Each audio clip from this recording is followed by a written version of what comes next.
Hi என் அன்பு மக்களே, welcome to Crazy cooking with sisters. நம்ம இன்றைக்கி வந்து பச்சைப்பயிறு கடல் தான் பார்க்க போகிறோம். வாங்க எப்படி செய்யலான்னு பார்த்தலாம். அதுக்கு பச்சைப்பயிரை வாஷ் பண்ணி எடுத்து குக்கரில் மாற்றிட்டு கொஞ்சம் மஞ்சத்தூள் விளக்கெண்ணெய் எல்லாம் சேர்த்து நல்லா 5-6 விசில் விட்டு எடுத்துக்கோங்க. வெந்த பச்சைப்பயிரில் ஒரு கைப்பிடி அளவுக்கு சின்ன வெங்காயம், ஒரு கொஞ்சம் கருவேப்பிலை, கொஞ்சமாக சீரகம், பச்சை மிளகாய் சேர்த்துட்டு தண்ணி தேவையான அளவுக்கு எண்ணெய் விட்டுக்கோங்க. ஸோ ஒரு ஸ்பூன் அளவுக்கு தேங்காய் எண்ணெய் சேர்த்துக்கோங்க. அதுதான் வந்து டேஸ்ட்டு நல்லா தரும்.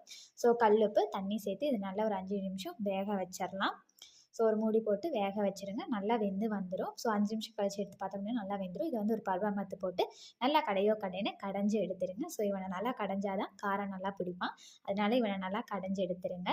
ஸோ கடைஞ்சி எடுத்தோம் அப்படின்னா நமக்கு தலைமை ரெடி. ஸோ இவனுக்கு சுட சுட சாதம் வச்சு பாத்தி பிடிச்சி அது மேலே பச்சைப்பயிரை ஊற்றி கொஞ்சம் தேங்காய் எண்ணெய் போட்டு அப்படியே பக்கத்தில் தொட்டுக்க லெமன் ஊறுகாய் வச்சு சாப்பிட்டா தலைமை அட்டகாசமாக இருப்பான். ஸோ நீங்களும் வீட்டில் ட்ரை பண்ணி பார்த்துட்டு எப்படி இருக்குன்னு சொல்லி கமெண்ட் பண்ணுங்கள். Bye friends.